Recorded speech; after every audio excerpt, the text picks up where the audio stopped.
Hey there, FakeFox here. Welcome to a healer's guide to Bal Sunnar. It is one of the two new 4-player dungeons from the Scribes of Fate DLC, and in this video I will explain everything you need to know to successfully heal it. This guide is based on the hard mode difficulty, but of course also works for veteran and normal. Everything will just deal less damage, and some mechanics will also be missing or simplified. This guide will also feature set and ability recommendations. These are meant as ideas so you can alter your existing build to better suit the encounters. I will not be giving you complete builds as this would just not make any sense. The baseline here will be Spell Power Cure. I will then give specific recommendations for the secondary sets on each boss. If you don't want to change sets between encounters, I recommend using Master Architect and OCs in the Inferno for the entire dungeon. So let's get started with the trash encounters before the first boss. These are really simple. As long as the tank keeps everything controlled, there's almost no incoming damage and you can basically ignore all mechanics. Even the AoEs from Daedros and such deal very little damage. You can play as an off-healer or even damage dealer for the entire trash of this dungeon. It might even be better to do so as there are some time-based mechanics later that are then easier to skip. In this zone you also find the first secret. Similar to other dungeons, there are 3 secrets that grant you buffs. The first one is a puzzle. There is a pillar in the middle. You turn sections of it with the wheels in front. The pillar has to match the 3 smaller pillars in the back, read from left to right as bottom to top. There are 3 possible solutions. You can learn those or have a cheat sheet open. It's super fast and you get 300 weapon and spell damage, so I would absolutely recommend it if you're going for more difficult achievements. Now to the first boss, Kovan Giryon. He is, in my opinion, the most difficult boss of the entire dungeon and an absolute trifecta killer. I'm sure you will see why in a few moments. His central mechanic is Manipulate. It spawns AoEs under each player that deal massive damage over 8 seconds. You cannot stack with it, as getting hit by 2 fields kills you essentially instantly, but you should try to stay together as much as possible so you can effectively heal. Manipulate has health scaling, so the tank also needs tons of healing. The real issue, however, is that Manipulate overlaps with the other mechanics of this encounter, which are mostly big AoEs, and these become more with each phase, making it more and more difficult to position well. The boss constantly teleports around and spawns AoEs while doing so. He alternates between jumping in the air and then spawning a big circle when landing, and teleporting to the sides and creating beams across the arena. There are 4 possible positions for these beams, forming a square. On hard mode difficulty, there are also translucent copies of the boss doing essentially the same 2 mechanics, which leads to absolute chaos. At 65, 45 and 20% health, the boss disappears and spawns adds. In the first of these phases, the small Kwama run to a random player and explode. I recommend not stacking to prevent one-shots here. In the second phase, the Iron Matriarch, there's a big AoE explosion after a while that you need to block. The third phase is just small adds and you probably want to use it mostly as preparation for the execute phase afterwards. Getting rid of as many adds as possible helps a lot for the final Manipulate. For this fight, I recommend using as many sticky hots as possible, so mainly Echoing Vigor and Radiating Regeneration. Manipulate does not hit so hard that you need absolute maximum healing output. It's more important that your healing is mobile because it's almost impossible to keep the group together, especially on hard mode. For that reason, I also recommend having some sort of high range burst heal. AoEs like Ritual of Rebirth or Life Amid Death are perfect, but single target burst heals also work if your class has nothing else. In terms of stats, I think going with Master Architect is your best choice. Getting through the main boss phases quicker to get less mechanic chaos and potentially just skip Manipulate entirely is amazing. Other similar sets work for that as well, of course. Otherwise, ulti-gen stuff like Drake's Rush or Pillager's Prophet is probably your best bet. For the monster set, I found Oseason to be quite good here. However, you have to give up Symphony of Blades, so it's a decision I would make based on the individual group's problems. I can also recommend Pearls of Elnofey to increase your burst potential. Don't risk it too much, running Dry during Manipulate is essentially game over, but you can still generate tons of ultimate during the ad phases and also during phases where your group can consistently skip the Manipulate. The trash after the first boss is in many aspects similar to the previous groups, only the final 2 encounters stick out. Both feature a Nyx Ox, which has a mechanic from the second boss. It summons 2 Darklight Spheres. These channel a beam to one player that needs to be interrupted in about 10 seconds or so. Or just kill the Nyx Ox fast enough, that's essentially the easier option. At least for my group, these spheres never dealt any damage, even if the channel came through. I suspect that this is not intended, but I'm just not sure, so I can't tell you for certain how dangerous this mechanic is actually supposed to be. Right before the second boss, you have the option to do the second secret. This time it is a side boss. It's not particularly difficult. He teleports around, summons stone pillars, and his only dangerous mechanic are AoEs that chase random players and explode. If you don't stack and just block the explosions, there should be no issues. In terms of build, you can maximize burst damage since it's a rather short fight, but it might also be a good idea to see this more as preparation for the following encounter and just charge up your ultimate. The buff you get for defeating the side boss is 30% increased magicka and stamina recovery. I do generally recommend picking it up as it is quick and easy to do and allows you to play without resource support on the second and final boss, which can be pretty good. So now we actually come to that second boss, Roksa the Warped. I'd say its main mechanic are the Darklight Orbs, which actually are deadly this time. The arena is more or less triangular, and the orbs spawn in the 2 furthest away corners from the boss, in 2 waves of 2 orbs each, so 4 in total. If the boss is in the middle, they randomly spawn in all 3 corners. As the healer, you can do the interrupting alone, which is most optimal as it's maximum damage. For that you need Crushing Shock, and I also highly recommend Propelling Shield from the Alliance War support line. This increases your range, so you can just stay in the center and reach everything, but it's also possible to do without the Propelling Shield. You also want to be careful that you actually hit the orbs when they are fully spawned and not accidentally cast on something else, as there are often ads in the way.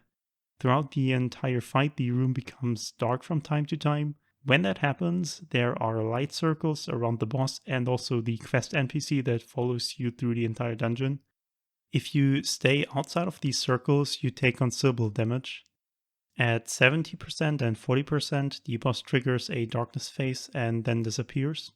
You have to move into the remaining light circle in the middle and fight a bunch of different sized Nyx Oxes for a while. The larger ones have a heavy attack that can be one-shot, and the smaller ones can also be quite nasty if they all target the same player. So be prepared to dodge if necessary and also burst heal randomly dropping players. After a while, Roksa appears on the edge of the arena and channels a beam onto the player that is closest to the center of the arena, which obviously should be the tank. This lasts about 10 seconds and can be a considerable healing check for you, especially in hard mode because there are 3 beams. Just spam healing on the tank and avoid the AoEs that spawn under you. It also helps to pre-buff the damage dealers with HOTS and send them into a corner or something so they don't place additional AoEs around you. Similar AoEs also spawn while the boss is in its normal fight phases. And that's essentially it for the mechanics of this encounter. It's not overly difficult, but still requires some solid healing for the beam mechanic, and also when the ads attack you or the damage dealers. And the interrupting can also be pretty wonky. I recommend mostly relying on sticky HOTS as the chaotic movement is more of an issue than the actual incoming damage. You can also use some sort of single target burst heal if you really feel you need it, but I think it's not really necessary and combat prayer is enough. If you have done the secret boss, you can essentially drop all your resource support, giving you more space for things like interrupt or the siege shield. Same goes for your sets of course, hence why I can really recommend a season here if you want to be safe, otherwise offensive support is probably the way to go. For your second 5P set, Master Architect will probably be your best bet as well. You can time the burst damage for whatever phases you're struggling with, which should usually be while the boss can be damaged, but maybe also the ad phases if you can't get rid of everything fast enough otherwise. And you can also totally combine it with a barrier to prevent unfortunate one-shots. Now to the final trash zone. While the enemies here are different, they are similarly simple. The environmental damage from the poison pools and the meteors is probably the most dangerous thing here. In this zone you find the final secret as well. It's another puzzle. This time you have to arrange the mirrors so that all beams from the stones at the edge of the arena reach the totem in the middle. The beams are turned on with the lever on the entrance. While the beams are active, the mirrors cannot be turned. I can't give you a cheat sheet here, but it's reasonably easy to solve with a basic understanding of geometry. Solving it grants you 3000 health and 10% damage reduction. If that's worth it is debatable, and my group actually did not pick it up for our trifecta. The reason for that is that many dangerous mechanics of the final boss are guaranteed one-shot, and she has a very difficult healing check that has a health scaling. So more health is actually detrimental for this fight, even though the 10% damage mitigation is pretty good. Ultimately, it should be ever so slightly better to have the buff and then just reduce your health, but at least for us it was not worth the time investment. Anyways, Matriarch Lladi Telvanni, the final boss. Let's start with the healing check I just mentioned. At 75 and 45% health, she teleports to the center of the arena and fills it with a poison storm for 25 seconds. On hard mode, this is the hardest hitting healing check in the entire game. The damage increases over time and scales to your maximum health. The final tick hits for about 40% of your health every 0.5 seconds. That's like 20,000 damage per second. Kind of insane. It is affected by damage mitigation though. So stack in the middle, get any mitigation you can, and most importantly, don't let your HOTS run out while burst healing with combat prayer. On hard mode, the second really important mechanic for you are the skeevers. These spawn regularly and chase one player. You get a pretty difficult to overlook red mark over your head. The skeevers become faster over time, and if they hit you, they deal considerable damage and massively increase ability cost. Essentially, get hit before or during the healing check and it's game over. So you have to kite your skeever around while the DDs kill it. Like with any other ad that is chasing you, lead it into your group's AoEs and don't run around like a headless chicken. So these are the two really important mechanics for you, at least on hard mode, but there are a few more as well. While Lladi is not in the poison phase, multiple big explosions regularly spawn.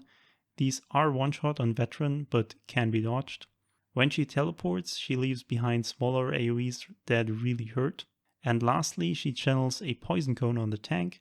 If they drop block, they start vomiting a similar cone, and everyone hit by that also starts vomiting.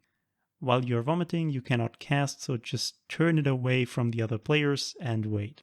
If you have your HUTs active, nobody should die, even if it goes into the group. It shouldn't do that in the first place though. And finally, she also has a few ads. These take reduced damage and on hard mode are completely invincible. Time stop synergies regularly spawn somewhere in the arena that stun the ads and remove their mitigation. A slime blob can also spawn. It deals really high damage and you shouldn't get close to it. The tank will also take quite a lot of damage from it and also lose a lot of resources. That is it for the mechanics here. I think particularly the Poison Storm seems more difficult than it actually is. Yes, it is the hardest hitting mechanic in the game essentially. It is relatively static and easy to get consistent though.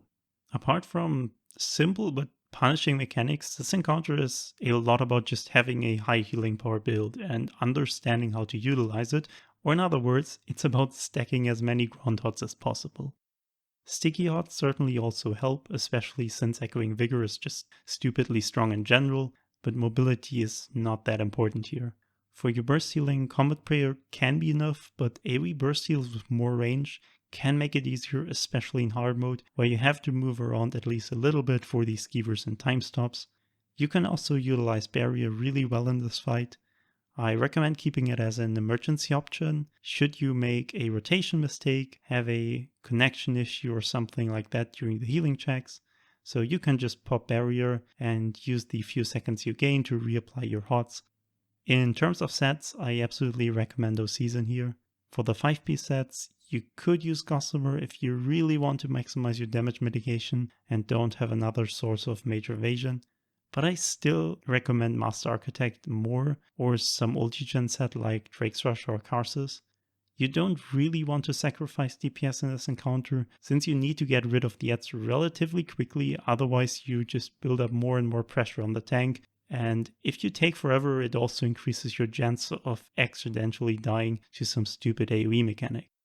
But that is all the tips I have for you. I hope this guide was helpful. If you have any additional questions, please feel free to ask them in the comments. Good luck with your Bal Sunnar progression, and thanks for watching. Bye.